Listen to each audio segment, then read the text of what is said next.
ನಮಸ್ಕಾರ ವೀಕ್ಷಕರೇ. ಸಮಾನತೆ, ಜಾತ್ಯತೀತತೆ, ಇನ್ನೊಂದಷ್ಟು ಸರಳ ಸುಂದರ ಪದಗಳ ಮೂಲಕ ಮೋದಿ ಸರ್ಕಾರ ಹಾಗೂ ಬಿಜೆಪಿ ವಿರುದ್ಧ ಕಿಡಿಕಾರೋ ಕಾಂಗ್ರೆಸ್ ಮತ್ತೊಮ್ಮೆ ಎಕ್ಸ್ಪೋಸ್ ಆಗಿದೆ. ಪ್ರೆಸ್ ಮೀಟ್ ವೇಳೆ ಬಾಂಗ್ಲಾ ಹಿಂದೂಗಳ ಬಗ್ಗೆ ಪ್ರಶ್ನೆ ಕೇಳ್ತಾ ಇದ್ದ ಹಾಗೆ ಕಾಂಗ್ರೆಸ್ ಹಿರಿಯ ನಾಯಕರು ತಬ್ಬಿಬ್ಬಾಗಿದ್ದಾರೆ. ಪ್ರಶ್ನೆಗೆ ಉತ್ತರಿಸಲಾಗದೆ ಜೈರಾಮ್ ರಮೇಶ್ ಹಾಗೂ ಕೆಸಿ ವೇಣುಗೋಪಾಲ್ ಅವರು ಎದ್ದು ಹೋಗಿರೋ ವಿಡಿಯೋ ಈಗ ಎಲ್ಲಾ ಕಡೆ ವೈರಲ್ ಆಗ್ತಾ ಇದ್ದು ಇಬ್ಬಗೆ ನೀತಿ ಬಗ್ಗೆ ಚರ್ಚೆಗೆ ದಾರಿ ಮಾಡಿಕೊಟ್ಟಿದೆ. ಈ ಹಿಂದೆ ಯಾವೆಲ್ಲ ವಿಚಾರಕ್ಕೆ ಹೇಗೆಲ್ಲ ರಿಯಾಕ್ಟ್ ಮಾಡಿದವರು ಈಗ ಮಾಡ್ತಾ ಇರೋದೇನು ಅನ್ನೋದನ್ನ ಕೂಡ ಜನರು ಚರ್ಚಿಸುವಂತಾಗಿದೆ. ಇನ್ನೊಂದೆಡೆ ಬಾಂಗ್ಲಾದಲ್ಲಿ ಮನುಷ್ಯರ ಮೇಲೆ ರಾಕ್ಷಸರ ದಾಳಿ ಮುಂದುವರೆದಿದ್ದು ಮತ್ತೊಬ್ಬ ಮನುಷ್ಯನನ್ನ ಕೊಂದಿದ್ದಾರೆ. ಇಷ್ಟಾದ್ರೂ ಕೂಡ ಇಡೀ ವಿಶ್ವವೇ ಸೈಲೆಂಟ್ ಆಗಿರೋದು ಎಲ್ಲರ ಅಸಮಾಧಾನಕ್ಕೆ ಕಾರಣವಾಗ್ತಾ ಇದೆ. ಇದೇ ಹೊತ್ತಲ್ಲಿ IPL ನಿಂದ ಬಾಂಗ್ಲಾ ಕ್ರಿಕೆಟಿಗನನ್ನ ದೂರ ಇಡೋದಕ್ಕೆ KKR ಟೀಮ್ಗೆ BCCI ಸೂಚನೆ ಕೊಟ್ಟಿದೆ. ಇದೆಲ್ಲವನ್ನ ಒನ್ ಬೈ ಒನ್ ವಿವರಿಸ್ತಾ ಹೋಗ್ತೀವಿ. ಈ ವಿಡಿಯೋವನ್ನ ತಪ್ಪದೆ ಕೊನೆ ತನಕ ನೋಡಿ. ಅದಕ್ಕೂ ಮುನ್ನ ಮೀಡಿಯಾ ಮಾನ್ಸ್ಟರ್ ಚಾನೆಲ್ ಅನ್ನ ತಪ್ಪದೆ ಸಬ್ಸ್ಕ್ರೈಬ್ ಮಾಡಿ. ಎಸ್, ಈ ಎಕ್ಸ್ಪೋಸ್ ಆಯ್ತು ಅನ್ನೋ ಪದ ಕಳೆದ ಕೆಲ ವರ್ಷಗಳಿಂದ ಕಾಂಗ್ರೆಸ್ಗೆ ಫಿಕ್ಸ್ ಆಗಿದೆ ಅನ್ನೋ ಜನಾಭಿಪ್ರಾಯ ದಟ್ಟವಾಗ್ತಾ ಇದೆ.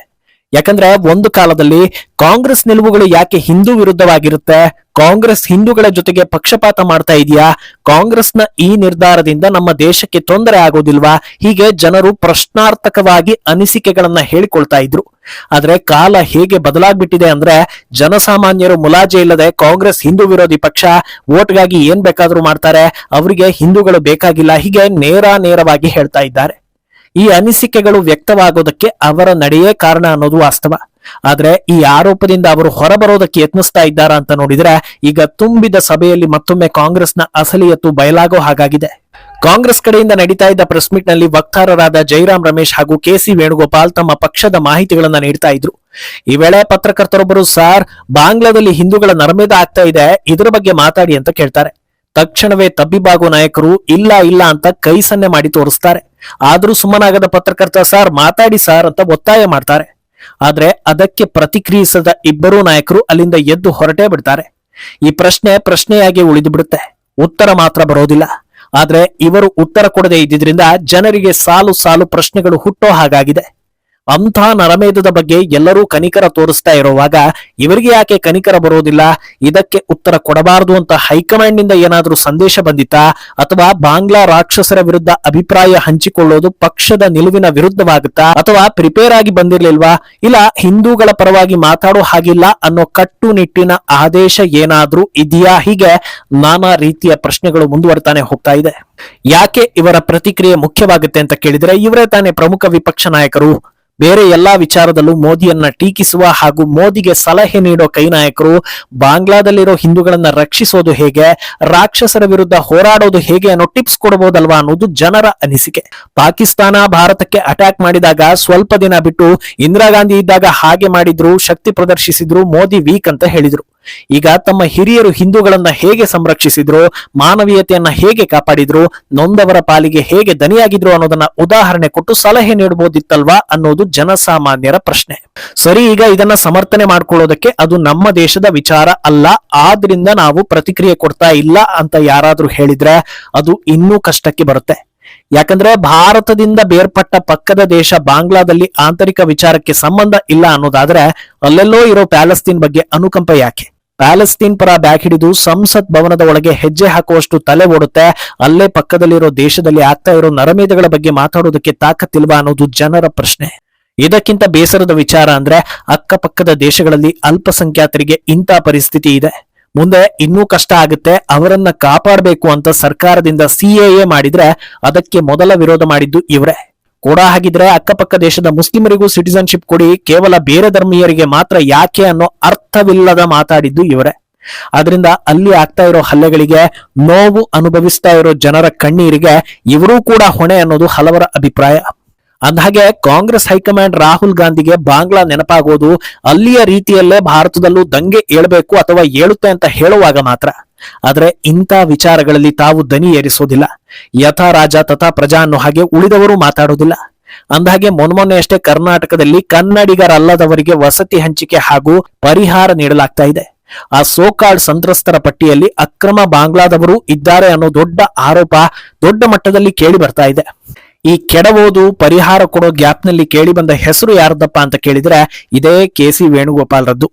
ಇವರ ಕಡೆಯಿಂದ ಫೋನ್ ಬಂದಿದ್ರಿಂದಲೇ ಕರ್ನಾಟಕ ಸರ್ಕಾರ ಅಲರ್ಟ್ ಆಯಿತು, ತುರ್ತಾಗಿ ಪರಿಹಾರ ಘೋಷಣೆ ಮಾಡ್ತು, ಓಲೈಕೆ ಸಮುದಾಯಕ್ಕೆ ಯಾವುದೇ ಕುಂದುಕೊರತೆ ಆಗದಂತೆ ನೋಡಿಕೊಳ್ತು ಅನ್ನೋದು ದೊಡ್ಡ ಸುದ್ದಿ ಆಯಿತು. ಆದ್ರೆ ಈಗ ಮಾತ್ರ ಅದೇ ಬಾಂಗ್ಲಾದ ಹಿಂದೂಗಳ ವಿಚಾರದಲ್ಲಿ ಮೆಲ್ಲಗೆ ಜಾರಿಕೊಂಡಿದ್ದಾರೆ. ಇದನ್ನೆಲ್ಲ ನೋಡ್ತಾ ಇರೋ ಜನರು ಹೇಳ್ತಾ ಇರೋದು ಕಾಂಗ್ರೆಸ್ನ ಆದ್ಯತೆಗಳು ಯಾವುದು ಅನ್ನೋದು ಈಗ ಕ್ಲಿಯರ್ ಆಗ್ತಾ ಇದೆ ಅಂತ. ಕಾಂಗ್ರೆಸ್ ಪಕ್ಷದಲ್ಲಿ ಹಿಂದೂ ಧರ್ಮದಲ್ಲಿ ಹುಟ್ಟಿದ ನಾಯಕರಿದ್ರೂ ಕೂಡ ಅವರ ಪ್ರಯಾರಿಟಿ ಯಾವತ್ತೂ ಹಿಂದೂಗಳಲ್ಲ. ಹಿಂದೂಗಳು ಅವರಿಗೆ ಬೇಕಾಗಿರೋದು ಕೇವಲ ಓಟ್ಗಾಗಿ ಮಾತ್ರ. ಅದಕ್ಕೆ ಜಾತಿ ಅನ್ನೋ ಅಸ್ತ್ರ ಬಿಟ್ರೆ ಸಾಕು, ಅರ್ಧ ಊಟದಿಂದ ಬೇಕಾದ್ರೂ ಎದ್ದು ಹೋಗಿ ಜನರು ಜಾತಿ ಬಲ ತೋರಿಸ್ತಾರೆ. ಆಮೇಲೆ ತಮಗೆ ಯಾರಿಗ್ ಬೇಕೋ ಅವರಿಗೆ ಸಹಾಯ ಮಾಡಿಕೊಂಡಿದ್ರಾಯ್ತು. ಒಂದು ವೇಳೆ ಎಲೆಕ್ಷನ್ ನಲ್ಲಿ ಗೆದ್ದು ಸರ್ಕಾರ ಮಾಡಿ ಆರಂಭದಲ್ಲೇ ಜನರು ವಿರೋಧ ಮಾಡಿದ್ರು ಅಂತೆಲ್ಲ ಇಟ್ಕೊಳ್ಳಿ, 4 ವರ್ಷ ಬೊಬ್ಬೆ ಹೊಡೆಯೋ ಜನರು ಮತ್ತೆ ಎಲೆಕ್ಷನ್ ಟೈಮ್ ನಲ್ಲಿ ಉಚಿತಗಳು ಹಾಗೂ ಜಾತಿ ಅಸ್ತ್ರ ಬಿಟ್ರೆ ಮತ್ತೆ ವೋಟ್ ಹಾಕ್ತಾರೆ. ಆಮೇಲೆ ಬೇಕಾದ್ರೆ ಮತ್ತೆ ಮುಂದಿನ ಎಲೆಕ್ಷನ್ ತನಕ ಬೊಬ್ಬೆ ಹೊಡಿತಾನೆ ಇರ್ಲಿ, ಯಾರಿಗೆ ನಷ್ಟ ಅನ್ನೋ ರೀತಿಯಲ್ಲಿ ಯೋಚಿಸ್ತಿದ್ದಾರಾ ಅನ್ನೋ ಮಾತುಗಳು ಕೂಡ ಕೇಳಿ ಬರ್ತಾ ಇದೆ. ಏನೋ ಕಾಂಗ್ರೆಸ್ ಉತ್ತರ ಕೊಡಲಿ ಅಥವಾ ಕೊಡದೇ ಇರ್ಲಿ ಅಥವಾ ಬಾಂಗ್ಲಾದಲ್ಲಿ ಪರಿಸ್ಥಿತಿ ಸುಧಾರಿಸಿದೆಯಾ ಅಂತ ಕೇಳಿದ್ರೆ ಖಂಡಿತ ಇಲ್ಲ, ಬದಲಾಗಿ ಇನ್ನೂ ಹದಗೆಟ್ಟಿರೋದು ಕಾಣಿಸ್ತಾ ಇದೆ. ಮತ್ತೊಬ್ಬ ಹಿಂದೂ ವ್ಯಕ್ತಿ ಅರ್ಥಾತ್ ಮನುಷ್ಯನನ್ನ ರಾಕ್ಷಸರ ಗುಂಪು ದಾಳಿ ಮಾಡಿ ಬರ್ಬರವಾಗಿ ಕೊಂದು ಹಾಕಿದೆ. ಮೃತ ಮನುಷ್ಯನನ್ನ ಕೊಕೋನ್ ಚಂದ್ರದಾಸ್ ಅಂತ ಗುರುತಿಸಲಾಗಿದೆ. 50 ವರ್ಷದ ಈ ಮನುಷ್ಯ ಮೆಡಿಕಲ್ ಶಾಪ್ ಒಂದನ್ನು ನಡೆಸ್ತಾ ಇರ್ತಾನೆ. ಡಿಸೆಂಬರ್ 31ರಂದು ರಾಕ್ಷಸರ ಗುಂಪು ಏಕಾಏಕಿ ದಾಳಿ ನಡೆಸಿ ಮಾರಣಾಂತಿಕ ಹಲ್ಲೆ ನಡೆಸಿರುತ್ತೆ. ನಂತರ ಈ ಮನುಷ್ಯನನ್ನ ಢಾಕಾದ ಆಸ್ಪತ್ರೆಗೆ ದಾಖಲಿಸಲಾಗುತ್ತೆ. ಆದರೆ ರಾಕ್ಷಸರ ಹಲ್ಲೆಯ ತೀವ್ರತೆ ದೊಡ್ಡ ಮಟ್ಟದಲ್ಲಿ ಇದ್ದಿದ್ರಿಂದ ಈತ ಮೃತಪಟ್ಟಿದ್ದಾನೆ. ಇವರ ಸಾವನ್ನ ಸಂಬಂಧಪಟ್ಟವರು ಖಚಿತಗೊಳಿಸಿದ್ದಾರೆ. ಈ ದಾಳಿ ನಡೆಸಿದ ರಾಕ್ಷಸರ ಹೆಸರು ಕೂಡ ಬಹಿರಂಗವಾಗಿದ್ದು ಕೇಸ್ ದಾಖಲಿಸಿಕೊಳ್ಳಲಾಗಿದೆಯಂತೆ. ಆದ್ರೆ ಯಾವ ಕೇಸ್ ಮಾಡಿ ಏನ್ ಪ್ರಯೋಜನ? ಕಾನೂನಿನ ಭಯ ಇದ್ದಿದ್ರೆ ಇಂಥ ಘಟನೆಗಳು ಆಗ್ತಾನೆ ಇರಲಿಲ್ಲ. ಈ ಕೇಸ್ಗಳಿಂದ ಖಂಡಿತ ಅಲ್ಲಿನ ಮನುಷ್ಯರಿಗೆ ನ್ಯಾಯ ಸಿಗೋದಿಲ್ಲ ಅನ್ನೋದು ವಾಸ್ತವ. ಕಳೆದ 15 ದಿನದಲ್ಲಿ ಬಾಂಗ್ಲಾದಲ್ಲಿ ರಾಕ್ಷಸರ ದಾಳಿಗೆ ಸಾಕಷ್ಟು ಮನುಷ್ಯರ ಬಲಿಯಾಗಿದೆ. ಆದ್ರೆ ದೊಡ್ಡ ಕುರ್ಚಿಯಲ್ಲಿ ಕೂತಿರೋ ಯೂನಸ್ನನ್ನ ಕೇಳಿದ್ರೆ ನಮ್ಮ ದೇಶದಲ್ಲಿ ಶಾಂತಿ ಇದೆ, ಯಾವುದೇ ಕೋಮು ಗಲಭೆಗೆ ನಾವು ಅವಕಾಶ ಕೊಡೋದಿಲ್ಲ, ಎಲ್ಲವನ್ನೂ ಕಂಟ್ರೋಲ್ ಮಾಡ್ತಿದ್ದೀವಿ ಅಂತ ಅವತ್ತಿಂದ ಇವತ್ತಿನ ತನಕ ಹೇಳ್ತಾ ಇದ್ದಾನೆ. ಮನುಷ್ಯರ ಭಾಷೆಯಲ್ಲಿ ಎಲ್ಲವೂ ಸರಿ ಇದೆ ಅನ್ನೋದಕ್ಕೆ ಬೇರೆ ಅರ್ಥ ಇರೋದ್ರಿಂದ ಯೂನಸ್ ಭಾಷೆ ಮನುಷ್ಯರಿಗೆ ಅರ್ಥವಾಗ್ತಾ ಇಲ್ಲ. ಏನೋ ಇಡೀ ಪ್ರಪಂಚದಲ್ಲಿ ಎಲ್ಲಾ ಜೀವಿಗಳ ಮೇಲೆ ನಮ್ಮಷ್ಟು ಕಾಳಜಿ ಯಾರಿಗೂ ಇಲ್ಲ, ಎಲ್ಲಿ ಏನೇ ಆದ್ರೂ ನಾವಿದ್ದೀವಿ ಅಂತ ಹೇಳ್ಕೊಳ್ಳೋ ಅಂತಾರಾಷ್ಟ್ರೀಯ ಸಂಸ್ಥೆಗಳು ನಾಪತ್ತೆಯಾಗಿವೆ. ಬಾಂಗ್ಲಾ ದೌರ್ಜನ್ಯಗಳ ಕುರಿತು ಒಂದೇ ಒಂದು ಹೇಳಿಕೆಗಳು ಬರ್ತಾ ಇಲ್ಲ. ಏನೋ ಇತ್ತ ಭಾರತದಲ್ಲಿ ಶಾರುಖ್ ಖಾನ್ ಒಡೆತನದ IPL ಟೀಮ್ ನಲ್ಲಿ ಬಾಂಗ್ಲಾ ಕ್ರಿಕೆಟಿಗನಿಗೆ ಅವಕಾಶ ಕೊಟ್ಟಿದ್ರು. ಈ ಕಾರಣಕ್ಕಾಗಿ ಶಾರುಖ್ ಖಾನ್ ರನ್ನ ಜನರು ತಮ್ಮದೇ ಭಾಷೆಯಲ್ಲಿ ಹೊಗಳೋದಕ್ಕೆ ಶುರು ಮಾಡಿದ್ರು. ಈಗ BCCI ಎಂಟ್ರಿ ಕೊಟ್ಟಿದ್ದು ನಿಮ್ಮ ಟೀಮ್ ನಿಂದ ಆತನಿಗೆ ಗೇಟ್ ಪಾಸ್ ಕೊಡಿ ಅಂತ ಸೂಚನೆ ಕೊಟ್ಟಿದೆ. ಒಂದು ಕಾಲದಲ್ಲಿ ಪಾಕ್ ಆಟಗಾರರನ್ನ ನಿಷೇಧ ಮಾಡಿದ್ದಕ್ಕೆ ಇದೇ ಶಾರುಖ್ ಖಾನ್ ಅಸಮಾಧಾನ ಹೊರಹಾಕಿ ಒರಿಜಿನಲ್ ಭಾರತೀಯರ ಹೊಗಳಿಕೆಗೆ ಪಾತ್ರವಾಗಿದ್ರು. ಈಗ ಏನ್ ಮಾಡ್ತಾರೆ ಅನ್ನೋದನ್ನ ಜನರು ನಿರೀಕ್ಷೆ ಮಾಡ್ತಾ ಇದ್ದಾರೆ. ಇಂಥ ಸಂದಿಗ್ಧ ಪರಿಸ್ಥಿತಿಯಲ್ಲೂ ಕ್ರೀಡೆ ಬೇರೆ ಪೀಡೆ ಬೇರೆ ಅಂತೆಲ್ಲ ಮಾತಾಡೋ ಅನಿಷ್ಟಗಳು ಮುಂದೆ ಬಂದ್ರೂ ಕೂಡ ಅಚ್ಚರಿ ಇಲ್ಲ. ಮುಂದೇನಾಗುತ್ತೆ ಅನ್ನೋದನ್ನ ಕಾದು ನೋಡ್ಬೇಕು. ಈ ಬಗ್ಗೆ ನಿಮ್ಮ ಅಭಿಪ್ರಾಯವನ್ನ ತಪ್ಪದೆ ಕಮೆಂಟ್ ಮೂಲಕ ತಿಳಿಸಿ.